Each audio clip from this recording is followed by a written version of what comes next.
Hello, my name is Tiffany Krull, and I'm here to talk about the economic impact of AIDS on South Africa.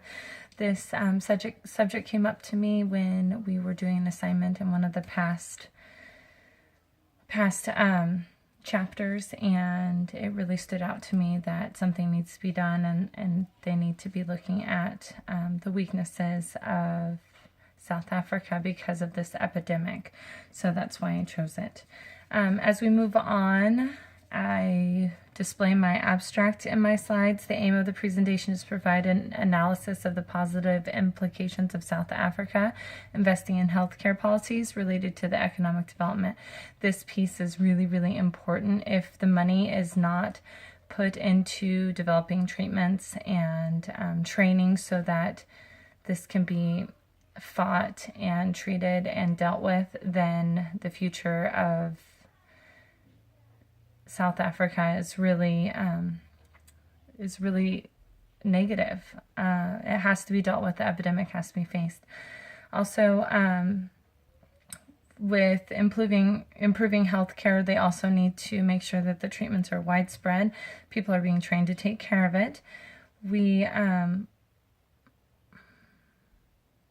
need to also focus on the children and getting them education and taking care of them.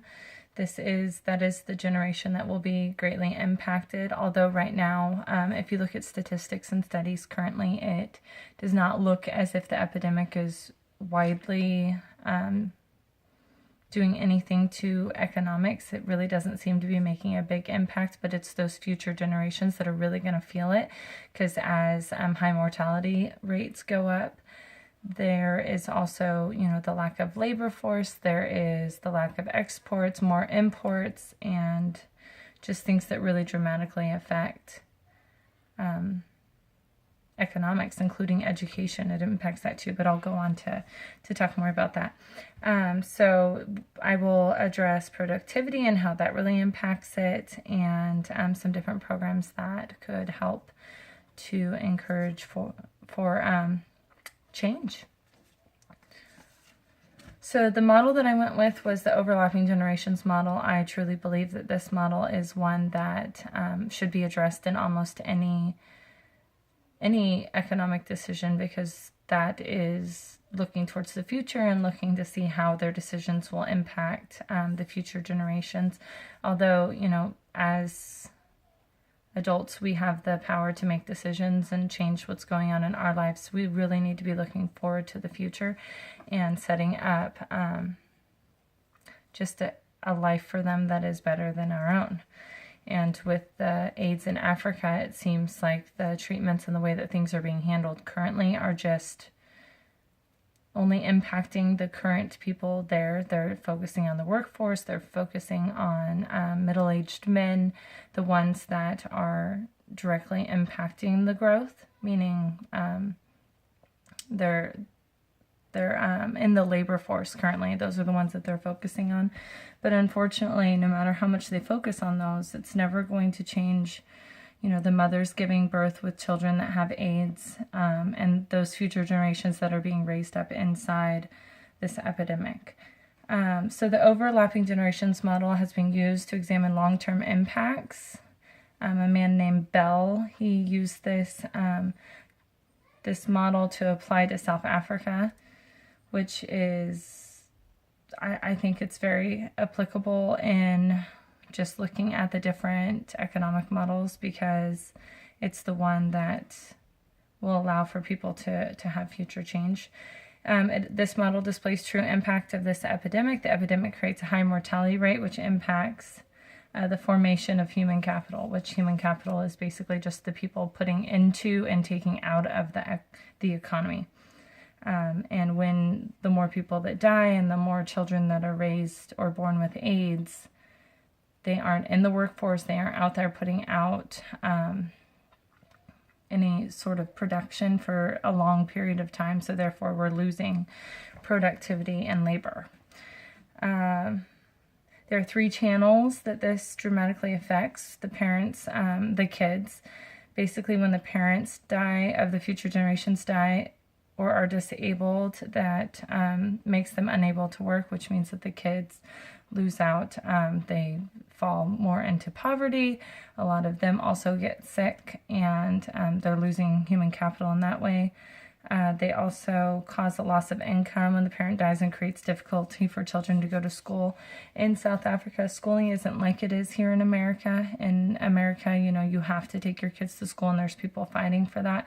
But in South Africa, the parents are the ones that are are the motivators to send their kids to school, and it is through just where they live, their finances, and their economic status is really an important part of that. So as they fall down into the poverty level, those people tend to not go to school, not get treatment, not get help, and get sicker and sicker.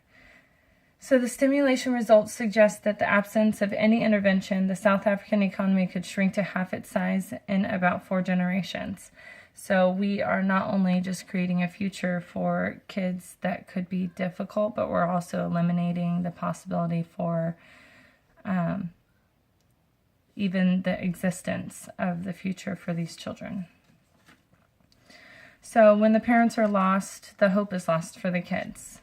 Without parents, the kids obviously don't have the skills or the abilities to go out and make a difference. This means that they basically just stay under the poverty line and aren't able to ever lift up out of it. It is really the parents who have the responsibility to take care of and demand that growth through their working. So the mortality of the adults leave the children without parents, creating a lack of resources, and children cannot go to school, and they usually do not receive proper health care. That's something that really comes with people who are in the labor force and higher income.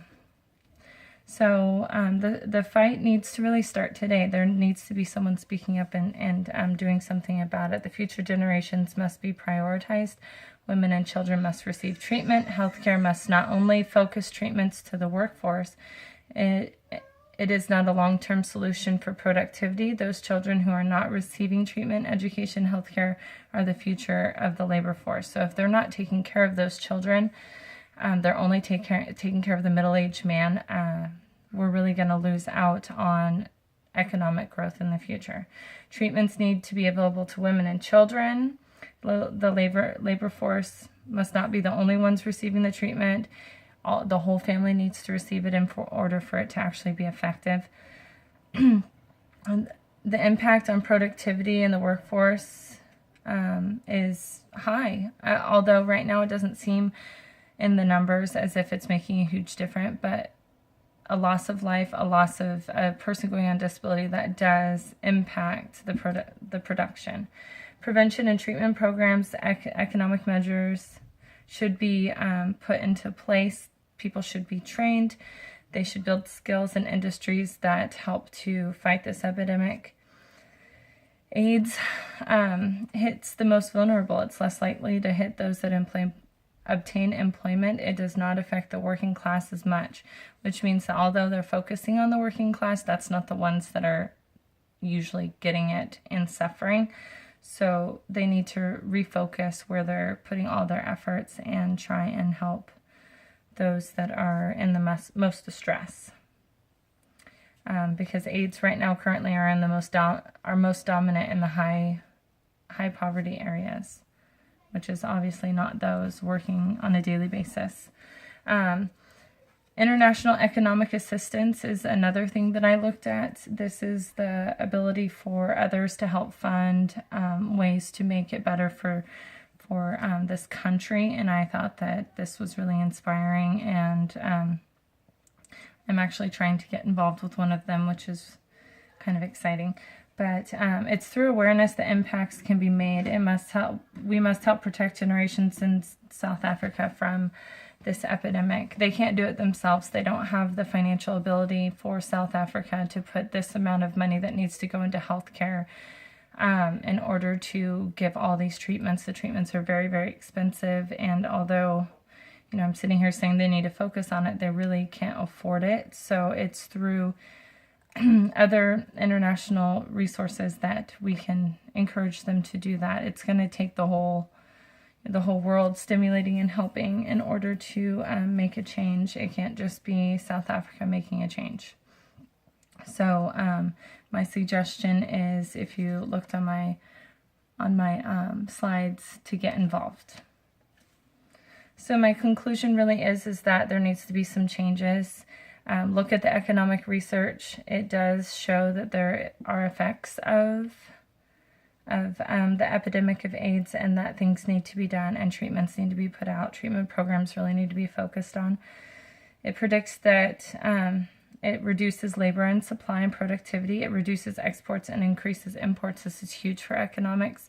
The more imports that they're receiving, the less money it's money spent. The more exports they put out is money gained. And if they are receiving more imports and not putting out as many exports, that's just a loss of finances. The pandemic has already reduced average national economic growth rates by 4% a year across Africa, meaning that they are declining and something needs to be done. Prevention and treatment programmers and economic measures such as targeted training and skills is needed in key industries. This will limit the economic effects of AIDS and HIV. The AIDS epidemic creates poverty patterns through unhealthy and ill parents, death of parents, loss of income, and future generations lacking education. And will only recreate itself if nothing is done. The last page of my slide are my sources. All of them were used in many different ways and greatly appreciated. And that is my presentation on the economic impact of AIDS in South Africa. Thanks.